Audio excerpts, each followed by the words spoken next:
डाबुगाँ भैरव महाविद्यालय संविधान दिवस पालित। नवरंगपुर जिला डाबुगाँ भैरव महाविद्यालय संविधान दिवस पालित होइछि। एही अवसर में भैरव महाविद्यालय अध्यक्ष रमेश चंद्र नाहक मुख्य अतिथि भाव जोगदे बाबा साहेब अम्बेडकर फटोचित्र में पुष्पमाल्य दे प्रदीप प्रज्वलन कर कार्यक्रम शुभारंभ करते। आज कार्यक्रम को आयोजित करते अम्बेडकरवादी दयानिधि टाकरी। कार्यक्रम समय उपस्थित थे कॉलेजर अध्यापक अध्यापिका कर्मचारी मान सहित छात्र छात्री माने। 1949 मसीहा आज दिन में भारतीय संविधान को विधिवत भाव ग्रहण कराइथिला।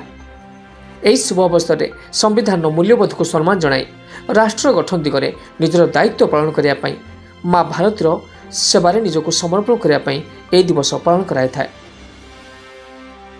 नवरंगपुर मेयर शंकर पात्र रिपोर्ट, OTN TV।